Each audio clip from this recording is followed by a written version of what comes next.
Thank you चंदन।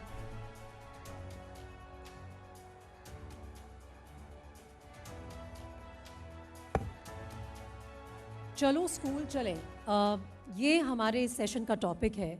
और ये बात हम सब जानते हैं, थोड़ी कड़वी सच्चाई भी है हमारे देश की, कि जितने बच्चे स्कूल जाना चाहते हैं या स्कूल जाना डिज़र्व करते हैं वो सब स्कूल तक नहीं पहुंच पाते हैं।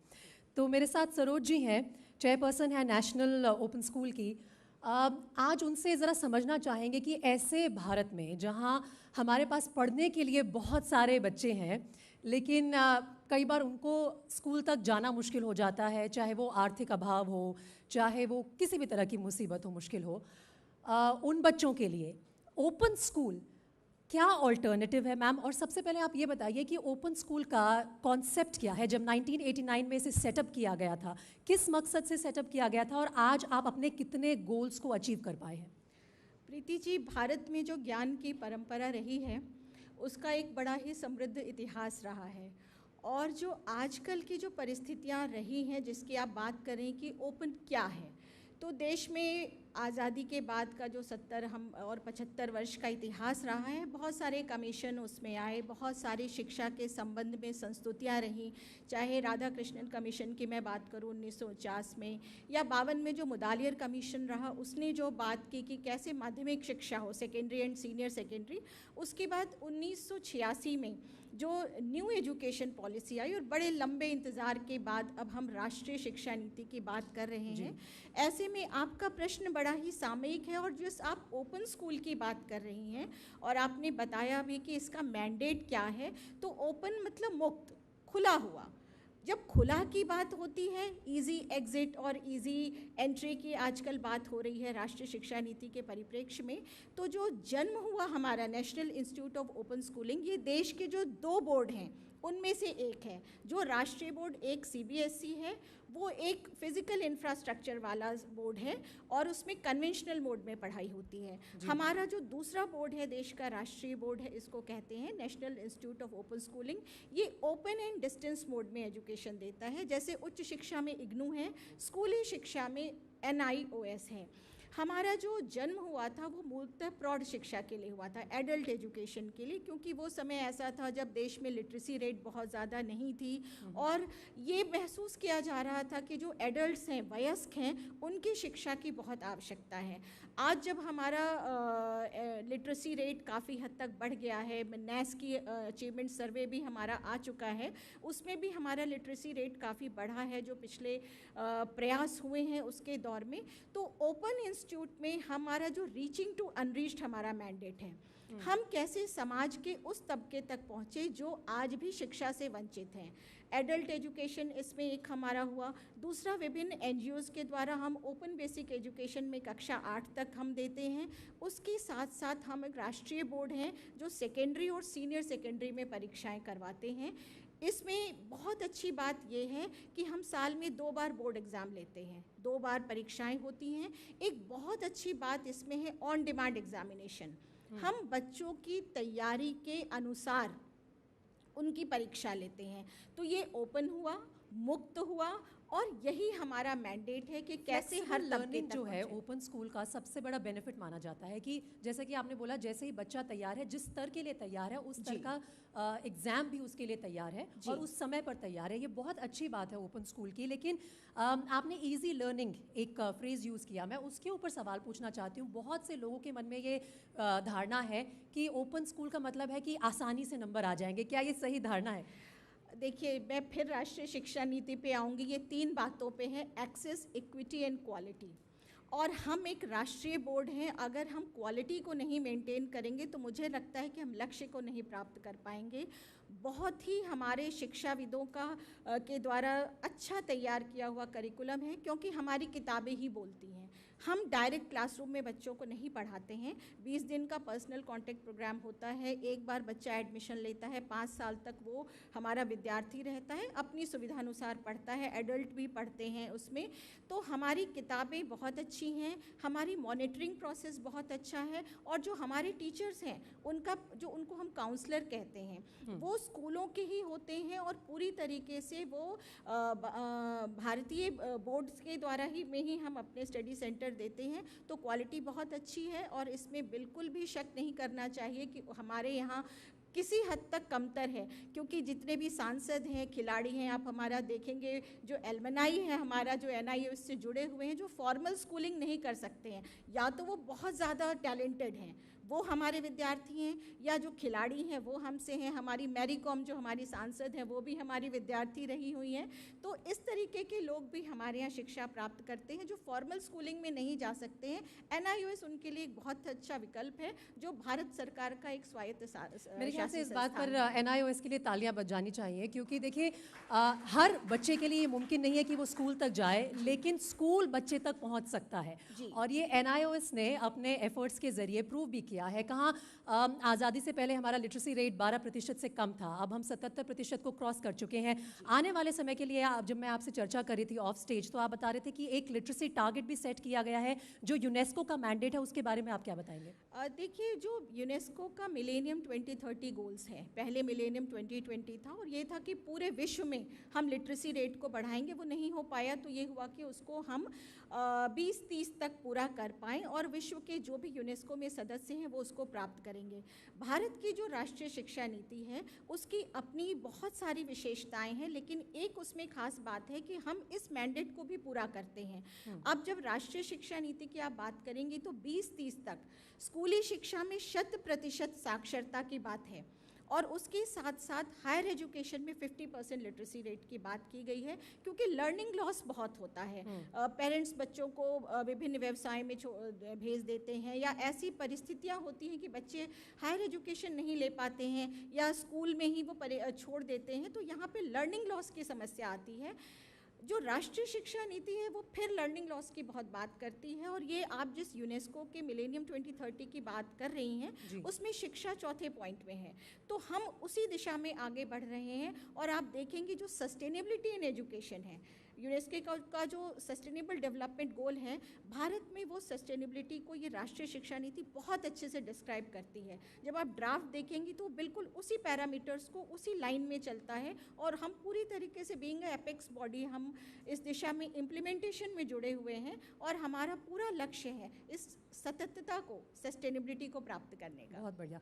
आपने जो फ्रेज़ यूज़ किया है लर्निंग लॉस में, इसके बारे में ज़्यादा डिटेल्स मैं आपसे पूछूंगी, लेकिन इस वक्त सवाल ये उठता है कि कोविड से पहले से ही national institute of open schooling जो है बच्चों को ऑनलाइन मीडियम से, अपने रेडियो चैनल्स के माध्यम से, अपने TV चैनल के माध्यम से पढ़ाता जा रहा है। तो कोविड के दौरान आपने किन चुनौतियों का सामना किया, और क्या जो एनरोलमेंट रेट था NIOS में वो बढ़ा या कम हुआ? कैसे आपने गुजारा किया इस दौरान? जी, आपको ये जान के बहुत प्रसन्नता होगी कि NIOS का अपना स्टूडियो है और प्रधानमंत्री ई-विद्या चैनल में 1+1 चैनल का प्रोविज़न है। तो 12 कक्षाएं, कक्षा 1 से लेके 12 तक में हर कक्षा के लिए एक चैनल है, और उसका प्रसारण होता रहा। क्योंकि अभी कुछ देर पहले कुछ पेरेंट्स बात कर रहे थे इस विषय पे कि कोविड पीरियड में पढ़ाई में जो दिक्कतें हैं उस पर आप लोग चर्चा कर रहे थे।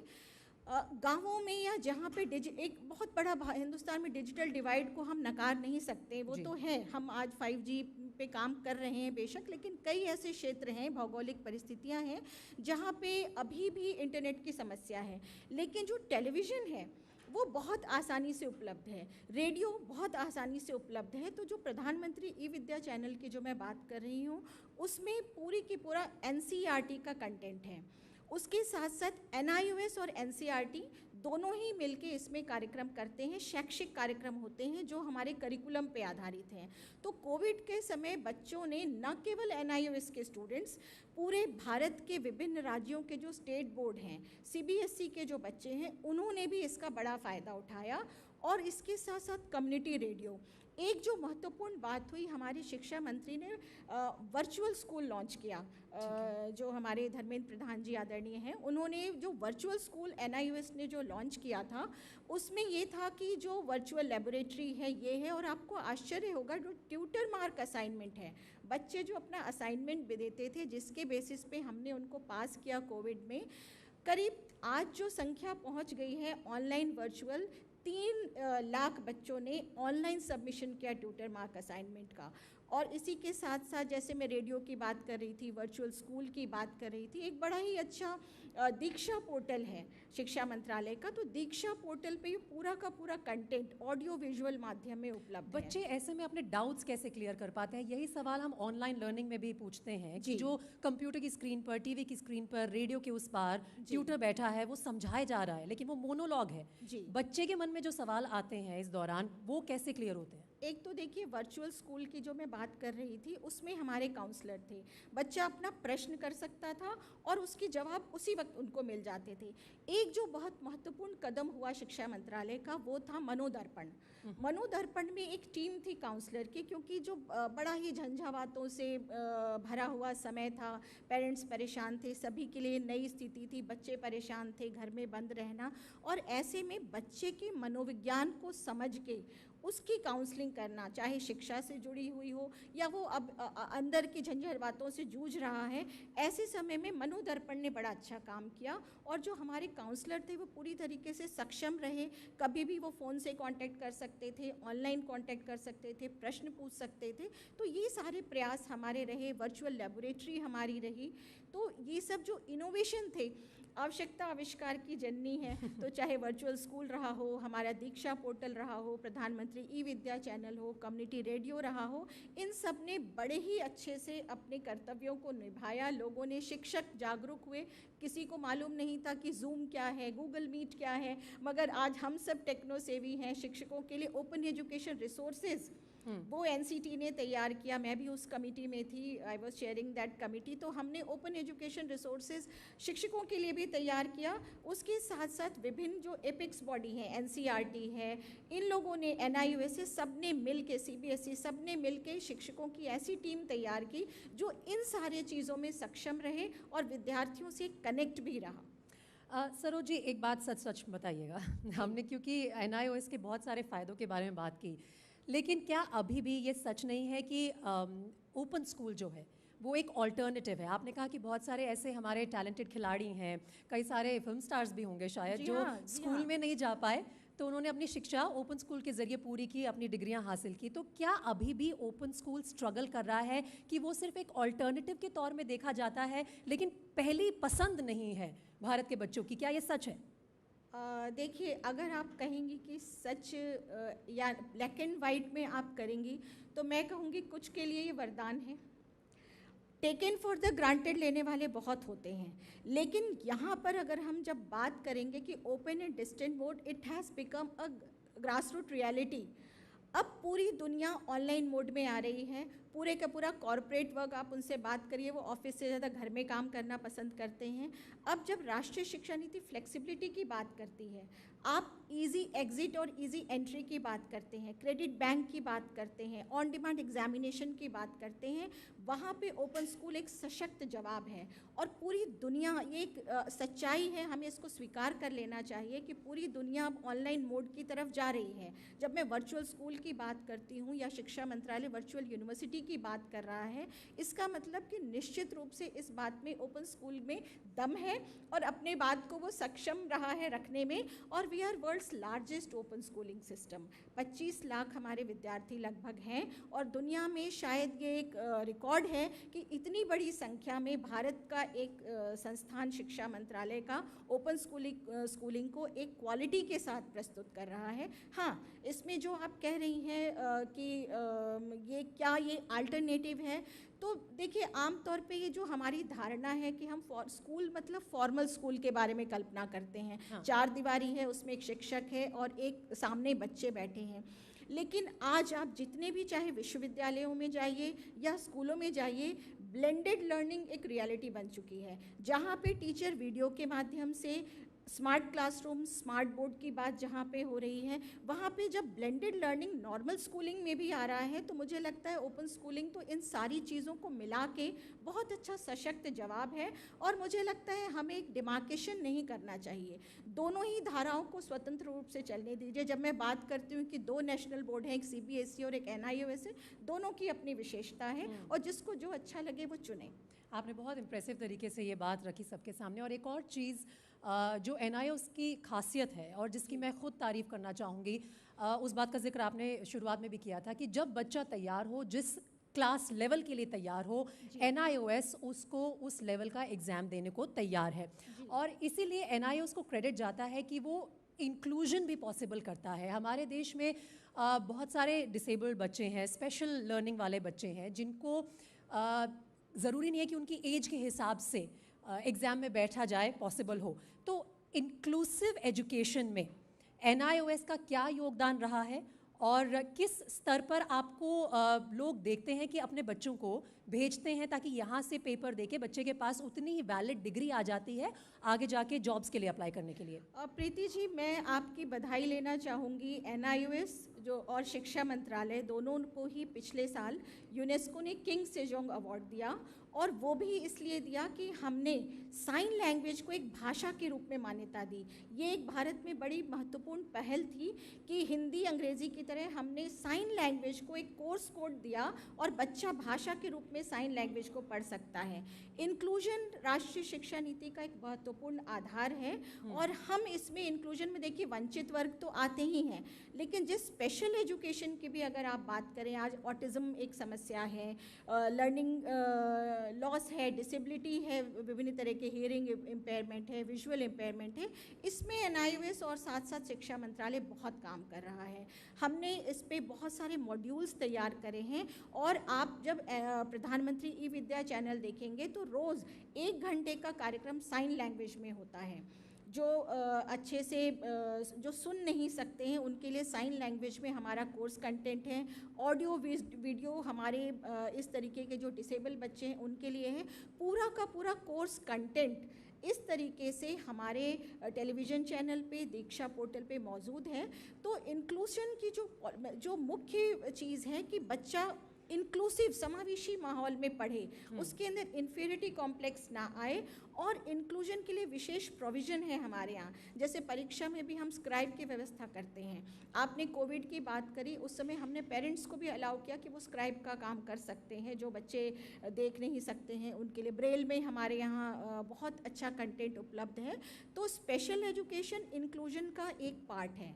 इंक्लूजन का एक बहुत बड़ा मैंडेट है जिसमें समाज के वंचित वर्गों को लाना है, बालिकाएं हैं, आदिवासी लोग हैं। हमारा एक प्रोजेक्ट है झारखंड में, तेजस्विनी प्रोजेक्ट, उस पर भी हम काम कर रहे हैं। तो इस तरीके के हम काम कर रहे हैं, जिसमें ट्रांसजेंडर पे हम काफ़ी काम कर रहे हैं। हम जो माइग्रेंट्स थे कोविड के समय, जो लेबरर्स थे, उनके लिए हम बहुत काम कर रहे हैं। और लर्निंग लॉस का जो हमें मैंडेट मिला है NEP में, उस पर भी हमारा काम चल रहा है। तो ये बड़े तौर पे अगर देखें तो ये एक इंक्लूजन का ही पार्ट है। बहुत मेरी तरफ से बहुत बधाई आपको, और ये बहुत ही शानदार काम है, क्योंकि कई बार फॉर्मल एजुकेशन में भी वो बच्चे पीछे छूट जाते हैं जो सो कॉल्ड नॉर्मल कैटेगरी में फ़िट नहीं हो पाते हैं। तो देश तभी आगे बढ़ेगा जब हमारे समाज का कोई भी वर्ग शिक्षा के मामले में कम से कम पीछे ना छूट जाए। उसकी तरफ आप लोग बहुत काम कर रहे हैं। अब लर्निंग लॉस एक फ्रेज़ है जो आप बार बार इस्तेमाल कर रहे हैं। आपने कोविड के टाइम में जिक्र किया, जब हम ऑफ स्टेज बात कर रहे थे, कि समस्या आपको भी आई थी जब बहुत सारे माइग्रेंट्स उठ के अपने रेगुलर ठिकानों से अपने घरों पर वापस लौटना शुरू हो गए थे। क्या समस्या थी वो, और किस तरह का लर्निंग लॉस था? क्या गैप आया, और अब 1.5-2 साल में क्या वो कम हो पाया है? देखिए, लर्निंग लॉस का जो अर्थ है वो विभिन्न क्षेत्रों में आ जाएगा। जैसे अर्ली चाइल्डहुड केयर एजुकेशन हुआ, अभी जो राष्ट्रीय शिक्षा नीति कहती है कि फाउंडेशनल स्टेज, उसके बाद कभी कभी बच्चे पढ़ना छोड़ देते हैं। समग्र शिक्षा में इन सवालों के जवाब ढूंढने का प्रयास किया जा रहा है। कुछ बच्चे 8वीं के बाद छोड़ देते हैं, कुछ बच्चे 10वीं के बाद छोड़ देते हैं। और ये था कि पहले 6 से 14 वर्ष तक का था, उसमें फ्री एंड कंपलसरी एजुकेशन था। अब ये महसूस किया गया कि आगे भी उनको, क्योंकि 10वीं के बाद अगर बच्चा पढ़ना छोड़ देता है, आगे भी उनको 18 वर्ष तक का करी, तो 3 से 18 वर्ष तक को समग्र शिक्षा में लाया गया कि फ्री एंड कंपलसरी एजुकेशन हो। बीच में जहाँ भी लर्निंग लॉस हो, या फिर जैसे मैंने ट्रांसजेंडर्स की बात की, बालिकाओं की शिक्षा भी कहीं कहीं बहुत ज़्यादा ध्यान कुछ क्षेत्रों में नहीं दिया जा रहा है। माइग्रेशन की जो समस्या हुई मज़दूरों की, उनकी बात थी। कभी कभी वर्कर्स होते हैं बहुत सारे जो मज़दूर होते हैं, उनकी भी पढ़ाई छूट जाती है, वो कुछ बच्चे व्यवसाय में आ जाते हैं, एडल्ट्स नहीं पढ़ पाते हैं। तो इस तरीके के जो लर्निंग लॉस होता है, उनको ढूंढने के लिए, उनको हल करने के लिए भारत सरकार से NIOS को मैंडेट मिला है। और कई राज्यों से हमारी जो शिक्षा सचिव हैं, उन्होंने राज्यों को पत्र लिखा है कि जो भी लर्निंग लॉस के आपके यहाँ बच्चे हैं, और आपको जान के प्रसन्नता होगी कि करीब लाखों की संख्या में स्टेट्स ने हमें बोला है कि जैसे लद्दाख से भी आया, हमारे पास विभिन्न स्टेट से आया कि आप ये जो लर्निंग लॉस है या एडल्ट्स जो हैं, उनको NIOS के एम्बिट में शिक्षित करें। तो एक बहुत अच्छी पहल है भारत सरकार की, और बहुत अच्छे से मुझे लगता है कि जो हमारा लक्ष्य है, राष्ट्रीय लक्ष्य, निश्चित रूप से हम 100% लिटरेसी को प्राप्त कर लेंगे। और इसमें सभी सरकारी संस्थान, हम लोग, NGOs और जो कम्युनिटी को जोड़ना हमारा प्रयास है, जो राष्ट्रीय शिक्षा नीति बोलती है कि कम्युनिटी को भी जोड़ें शिक्षा से, उसमें बहुत अच्छा काम चल रहा है। तो ये सारी चीज़ों पे काम चल रहा है, निश्चित रूप से हम सफल होंगे। तो इस बात पर ध्यान दीजिए, आने वाले 8 साल में NIOS इस कोशिश में जुटा है कि हमारा देश 100% लिटरेट हो जाए। मेरे ख्याल से इस बात पर तालियां ज़रूर बनती हैं। 100% लिटरेसी जिस दिन हम बोस्ट करेंगे, मेरे ख्याल से वो देश के लिए एक बहुत बड़ा अचीवमेंट होगा। कुछ सवाल आपके लिए आने शुरू हो गए हैं। NCVT जो है, national council for vocational education and training, हम ITI को भी, हमारा MOU है, उनको भी हम शिक्षित करते हैं। तो उन्होंने हमें अवार्डिंग बॉडी का एक सर्टिफिकेट दिया है। तो हमारे यहाँ न केवल कन्वेंशनल कोर्सेज, हमारे यहाँ 103 वोकेशनल कोर्सेज हैं जो NSQF कंप्लायंस हमारा रहता है। तो अब हम ये तो पहले से ही था, वोकेशनल और कन्वेंशनल के बीच में हमारे यहाँ कोई डिमार्केशन नहीं था। जो बच्चा म्यूज़िक का है वो फिज़िक्स भी ले सकता है, अगर किसी बच्चे ने कुकरी ली है तो केमिस्ट्री भी ले सकता है। तो जो आप ओपन स्कूल की बात कर रही थी, स्किलिंग भी हमारा एक महत्वपूर्ण हिस्सा है। और जन शिक्षण संस्थान से करीब 34 लाख लेबरर्स हमारे से स्किलिंग और एजुकेशन कर रहे हैं। एक MOU हमारा मिनिस्ट्री ऑफ स्किल से भी है इस बारे में। ये बहुत अच्छी बात है कि एक साथ साथ डिग्री मिल रही है, ट्रेनिंग के साथ साथ आपका सर्टिफिकेट जो मिल रहा है, उससे आप अपना खुद का काम भी शुरू कर सकते हैं। ऑडियंस में से एक क्वेश्चन आ रहा था, पहले वो ले लेते हैं, पूछिए।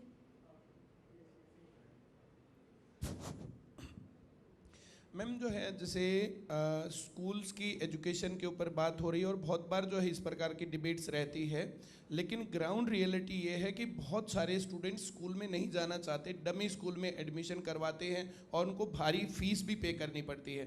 NIOS एक नेशनल जो है बॉडी है, नेशनल बोर्ड है, तो क्या उसकी जो है बराबर वैल्यू है और क्या बच्चों को डमी स्कूल से बचना चाहिए, उसके ऊपर आप जो है थोड़ी सी बात बताएं प्लीज़। जी हाँ, ये तो भारत सरकार का एक संस्थान है। 2 बोर्ड हैं जैसा मैंने बताया, एक CBSE है फॉर्मल स्कूलिंग के लिए और NIOS open and distance mode के लिए है। इसका सर्टिफिकेट पूरी तरह मान्य है, भारत में ही नहीं विदेशों में भी मान्य है।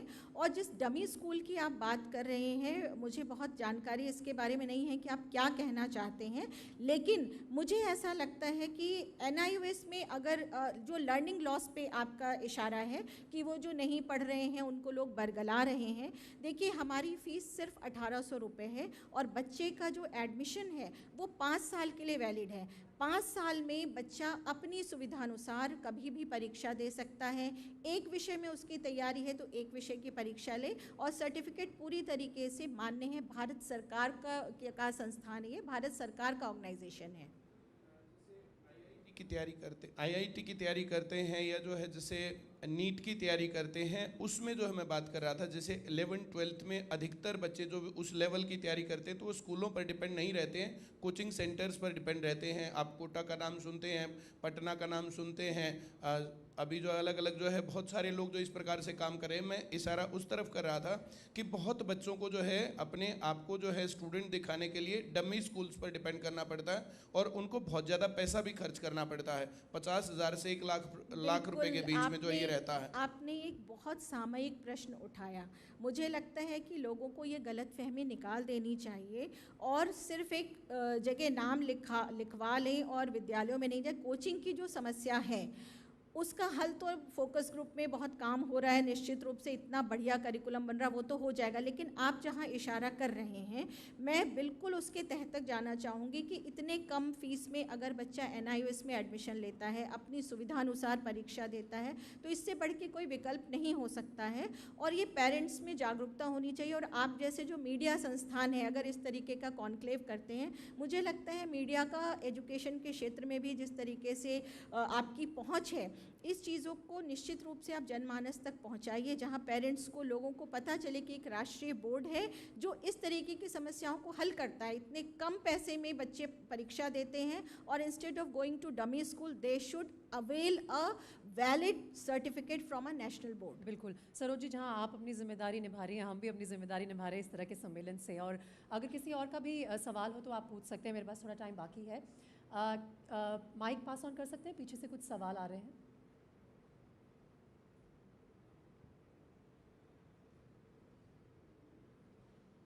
पीछे आप पहले अपना नाम बताइएगा और फिर सवाल पूछिए।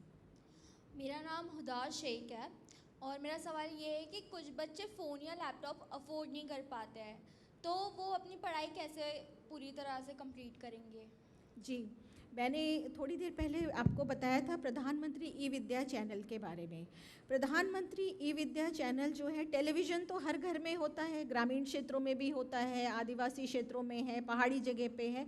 तो जो टेलीविज़न चैनल में ई-विद्या चैनल है, उसमें CBSE और NIOS दोनों का ही कोर्स कंटेंट उपलब्ध है। उसके साथ साथ रेडियो प्रोग्राम जो है, कम्युनिटी रेडियो है, FM चैनल है हमारा, इन सभी पे है। उसके साथ साथ जो दीक्षा पोर्टल है, उस पे भी करिकुलम हमारा पूरा का पूरा है। तो मुझे लगता है आपके सवाल का जवाब मिल गया कि फ़ोन और लैपटॉप अगर नहीं है तो टेलीविज़न तो है ही, है ना, तो इसके द्वारा भी बच्चे पढ़ते हैं। और ये आज से नहीं, बहुत टाइम से ओपन स्कूल के इस माध्यम से बच्चे पढ़ रहे हैं। जी हाँ, और बहुत इंटरेक्टिव वे में, बहुत सरल भाषा में इसको प्रस्तुत किया जाता है। लेबोरेटरी की चीज़ें भी उसमें बताई जाती हैं, तो ये सब उपलब्ध है। कोई और सवाल ऑडियंस से? इधर प्लीज़ माइक पास ऑन कर दीजिए। मेरा नाम वंशिका जागिया है। ऑनलाइन क्लासेस में हमारी आंखें दुखती है, तो क्या हमारे लिए कोई कॉम्पैक्ट कैप्सूल बन सकते हैं 5 मिनट्स के लिए? क्या बन सकते हैं? Compact capsules. कॉम्पैक्ट कैप्सूल्स, जी, आप दीक्षा पोर्टल एक बार देखिए। दीक्षा पोर्टल पे बड़े अच्छे कैप्सूल्स हैं, वीडियोस हैं, ये सारी चीज़ें हैं। और आँखों का जहाँ तक सवाल है, निश्चित रूप से हेल्थ में हमारा एक डिप्लोमा है नेचुरोपैथी एंड योगा पे, अभी अभी हमने लॉन्च किया है। तो आप उस तरीके की चीज़ों को भी करिए। भारतीय ज्ञान परंपरा पे NIOS ने बहुत अच्छा इंडियन नॉलेज सिस्टम पे कोर्स कंटेंट दिया है। उसमें कैसे हम अपने आप को संयत करें, कैसे एकाग्रता लाएं, आँखों के व्यायाम बहुत सारे हैं। तो वो सब निश्चित रूप से जो राष्ट्रीय शिक्षा नीति हेल्थ को भी की भी बात करती है कि आपका होलिस्टिक डेवलपमेंट हो, उसके विभिन्न भाग हैं। ऑनलाइन एजुकेशन में अगर आँखों की बात है तो निश्चित रूप से कैप्सूल्स का सुझाव आपका बहुत अच्छा है। और अगर स्टूडेंट से हमें इस तरीके के सुझाव मिलते हैं तो मैं आपको वचन देती हूँ 10 दिन के अंदर हम कोशिश करेंगे कि 5 मिनट के जो कैप्सूल्स हैं आपके लिए ले आएँ। और सरोजी ने ये भी बताया कि रेडियो चैनल्स भी बहुत सारे हैं, तो आप आंख बंद करके भी सुन सकते हैं अगर आपको कोई सब्जेक्ट के बारे में सुनना हो तो। लेकिन ये खासियत रही है मेरे ख्याल से कोविड काल में सरोजी की, अगर प्रॉब्लम ऑनलाइन से उत्पन्न हुई है तो ऑनलाइन ही उसका सोल्यूशन भी मिल जाएगा। अगर आपकी कोई फिजिकल इश्यूज़ है तो भी, और अगर आप किसी सब्जेक्ट को समझना चाहते हैं तो भी। एक और सवाल उधर से आ रहा था।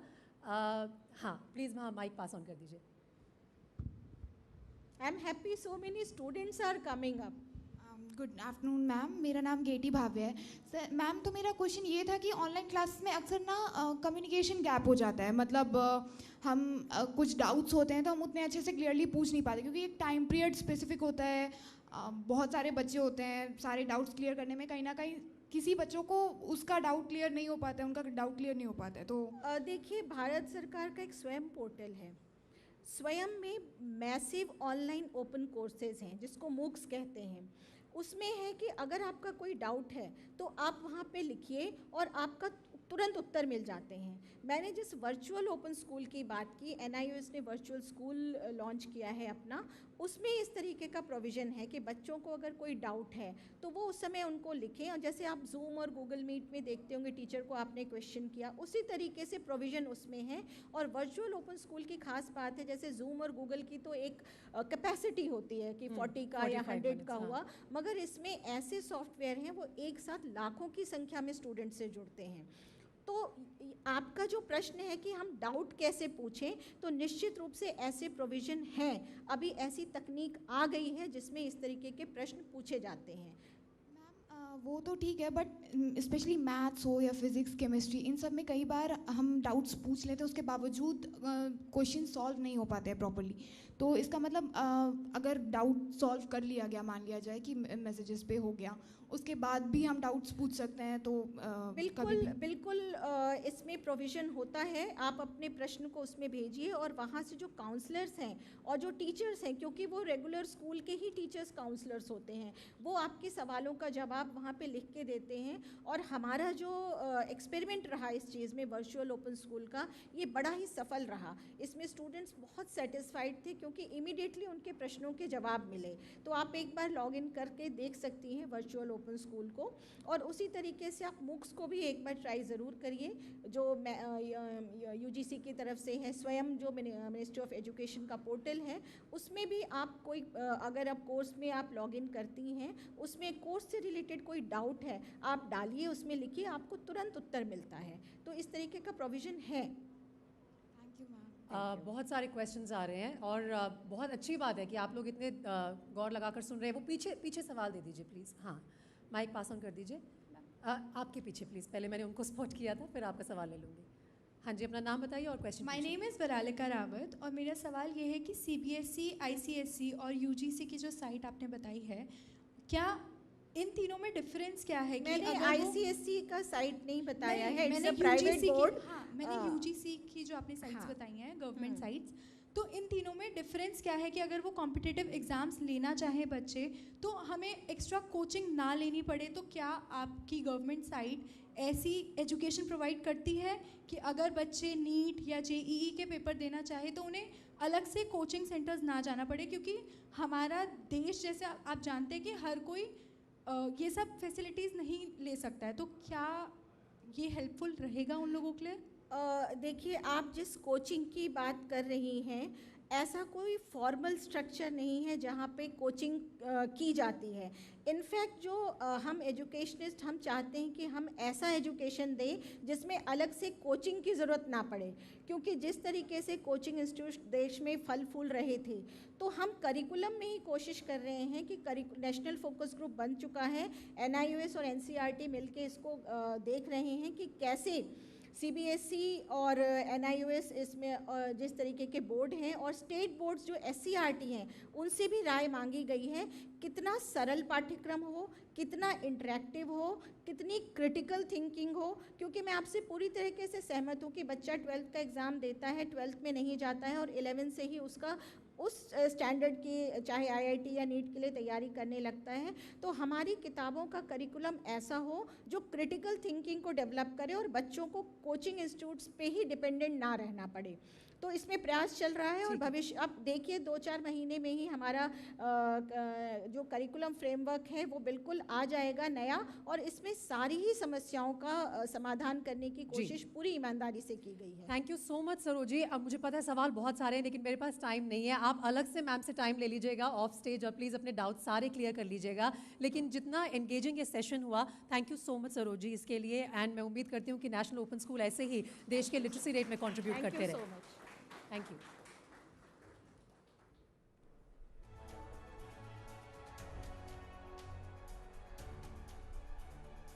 मैम प्लीज़ आपको कुछ देर और स्टेज पर रहना होगा प्लीज़। मैं आमंत्रित करना चाहता हूं ज़ी न्यूज़ के एडिटर रजनीश आहूजा जी को मंच पर कि वो सरोज जी को सम्मानित करें।